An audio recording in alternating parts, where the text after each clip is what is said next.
Hello, good morning. This is Bill with Bill's Backyard, coming to you, bringing you a video of another beautiful morning here in Southern California, Zone 9A. This is my sugar apple, a beautiful tree, the cherimoya.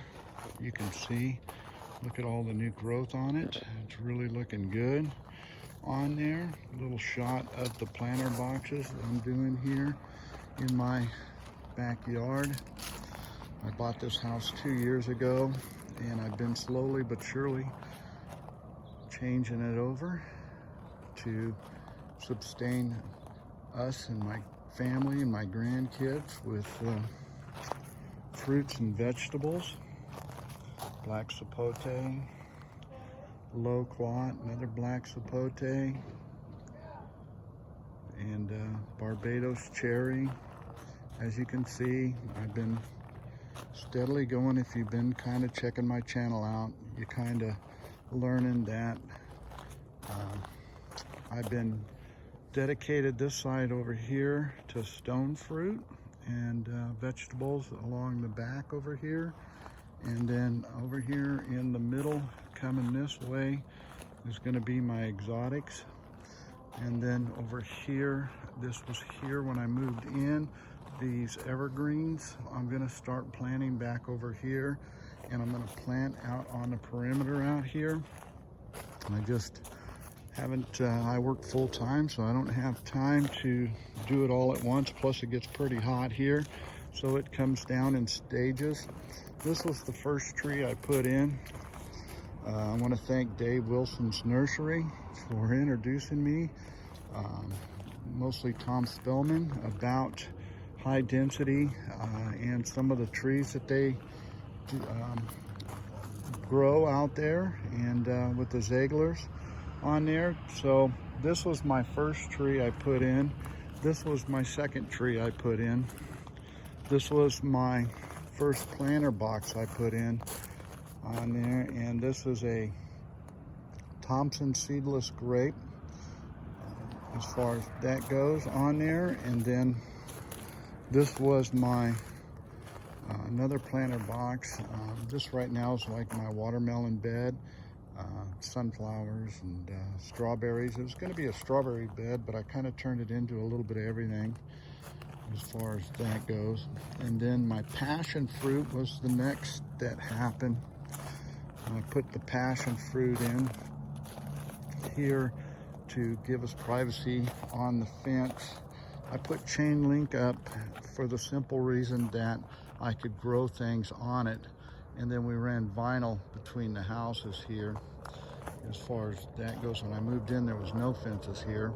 And then over here, I put in the Snetkop red seedless grape on there, and I got that from Laguna Hills Nursery. Gary there was very helpful as far as doing that with his potting soil and that kind of stuff like that on there. And I want to give a big shout out to the guys in Arizona, you know, Shameless O'Leary and those guys out there. I watch a lot of your YouTube. You kind of keep me up onto the growing. I'm kind of in the same climate. It gets pretty hot here, but it does get cold, but we're kind of in the same kind of zone. So been watching you guys. I've been watching a lot of the guys in Florida on there. I've been buying my plants from guys in Florida and all over, you know. Shout out to the Louis Nursery #2, Louis Nursery, Exotica, Vista Nursery, Mimosa in Anaheim there. All these plants, trees you see, been coming there. Also, Growing Exotic, I bought the 4 stone fruit trees from them. I've been buying trees online. Flying Fox out there, thank you, Adam. Got some trees from you. Wong's Farm out in Vista. Jason and the guys out there growing the mangoes out there in the middle of the frickin' desert. Real inspirational on there. This is one of the trees that I got from him. called a Golden Lady. It's something that they're growing out there. On there, you know, I just want to give hands out to everybody that's on YouTube and showing people that, you know, you can grow stuff and you don't have to go to the store and buy it. It's so much better. On there, some of these varieties I have tasted, some I have not on there, so it's a learning experience for me. I am, you know, in the upper 60s, still working full-time and putting this in slowly. I bought this house because there wasn't a whole lot of yard work, because it was rock on there. There was a row of Orlanders here. There was a palm tree over here. I had all that ripped out, and then I decided that during COVID that I needed to grow more food to sustain for my family and the people around me. As far as all that goes, I put this planter box in last week. We're gonna be, I'll be sowing some carrots in here and some other vegetables on there. Be putting another planter box in here. Some new arrivals that in some things I've had some, I lost 2 trees out of this. And this one here was probably the hardest one for me to swallow, was the Jamaican cherry tree. I really had a tough time losing this tree here. The other one was the foreign one on there. I got it as a bare root, but I had thought I lost other trees. I thought I lost the sugar apple, the achacha, but as you can see here, it's come back in full force. It's really looking good. Toots out to, you know, Central Valley out there on his exotics. He's really been an inspirational kind of, I watch him and, you know, growing stuff out there in Central Valley, California, and really educating me and teaching me that, you know, you can grow that stuff here. You just gotta pay special attention. And on that, you can see I'm growing vegetables, all organic on there.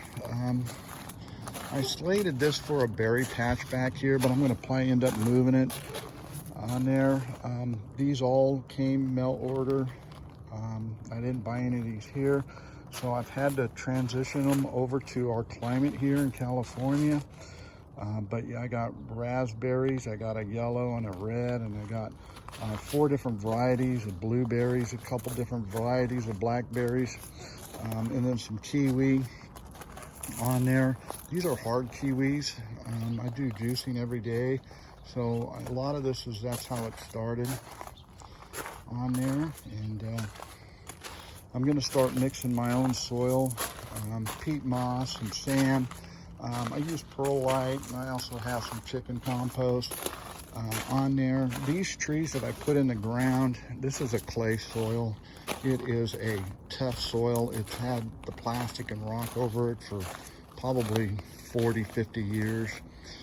But when I do cut into the plastic and lift, you can see the microorganisms up underneath there on that.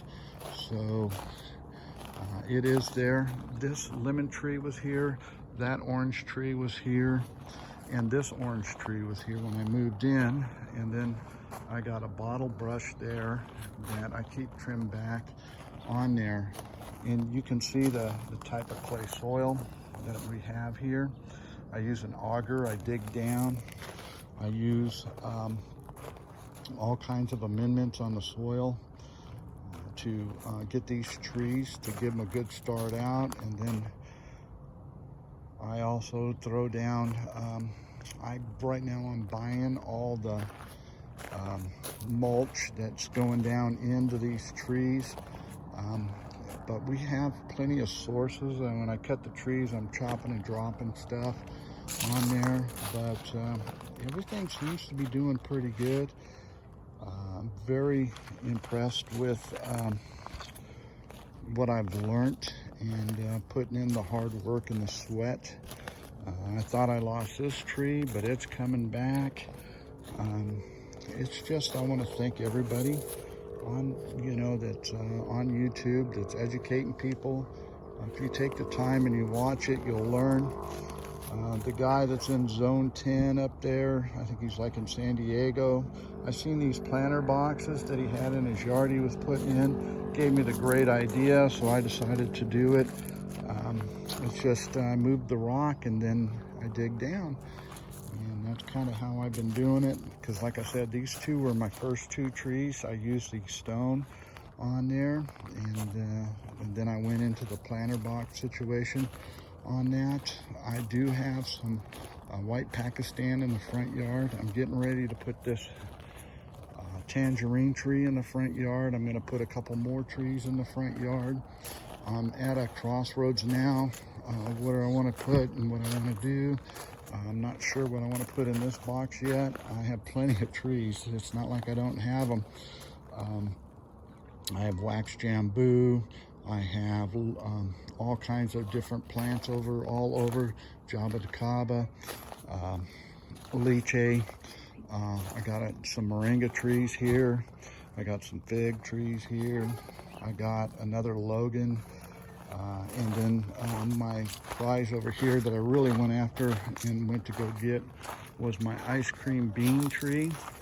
And I'm thinking that it's going to get big and everything I watch. I do have wires and stuff, so I got to be careful kind of where I plant things.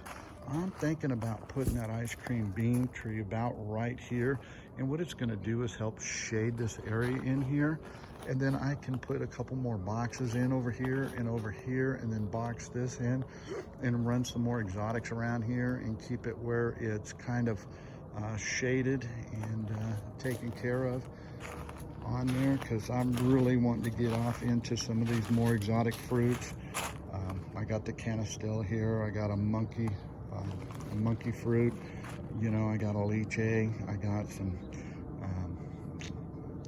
sapodillas, and acha-cha was a big thing. I thought I lost this, but it's just coming back and it's looking really good.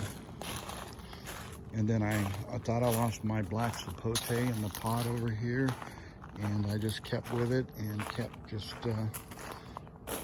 working with it, didn't give up on it. And you can see it's just growing crazy.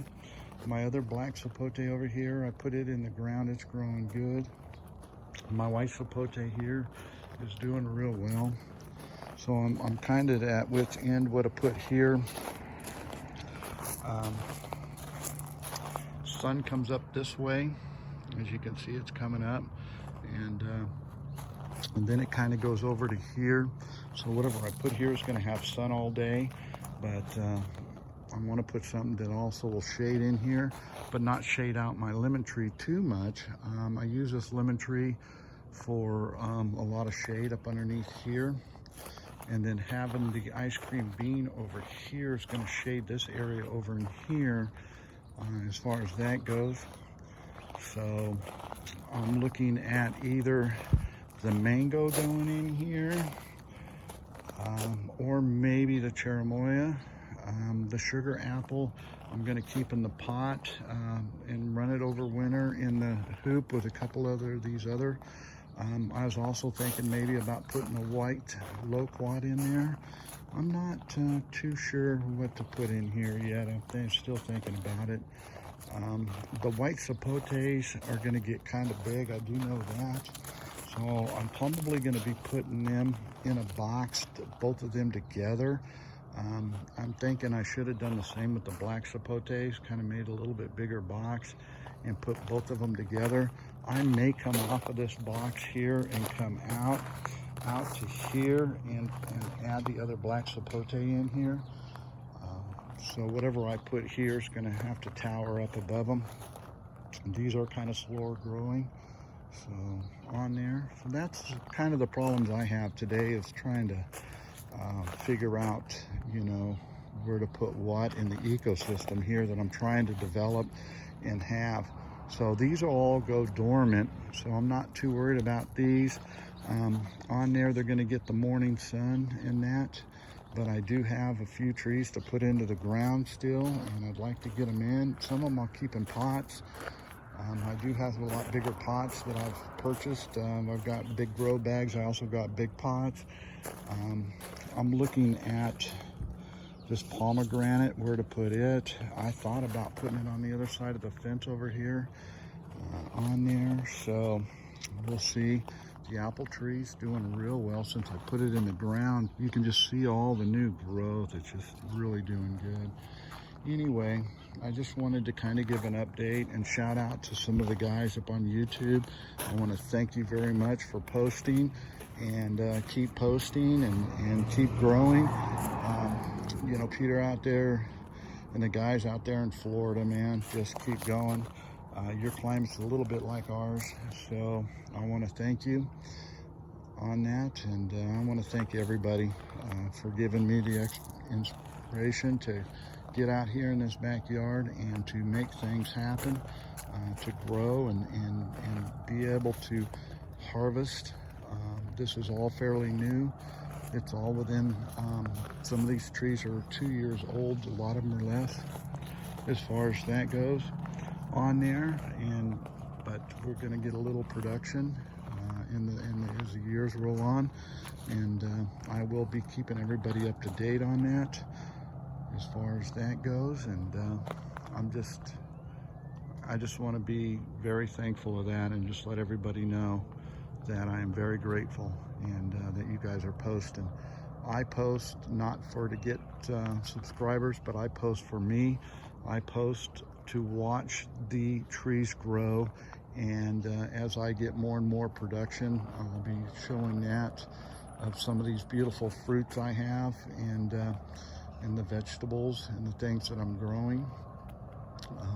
My rewards and failures on there. I was really worried about this tree. I planted it the wrong way. I got the graft on this pointing the wrong way. It should be pointing this way, which is north. If you look at all my other ones, I pointed that way after I learned. This is one of my favorite. I had some fruit off of this. I got a few fruits, and boy, I tell you, you know, if this tree does not survive, I'm buying another one, because it is a great tree. If you don't have a cotton candy apiarium, you should get one. I'm guaranteeing you'll really love it. They are great. It's great fruit, and on there, and the Flavor Delight. Look at this. It's flowering, and we're in September. You know, it's like I got Logan's on my Kahona Logan tree. I'm sorry if I don't hit the names correctly on a lot of my trees. I just bought some metal tree markers to start putting on the trees. I do have a list in the house of everything that I got and some of the varieties that I have on them, because some of these trees, there's lots of different varieties that I've learned, and they have different flavors, different size fruits on there, and it's just a great learning process, and I'm really happy that there's guys sharing, and women on there, their successes and failures, and what they're doing and what they've done and how they're making it successful as far as all that goes. But I just want to thank everybody. That's what this video is about. All right, have a great day.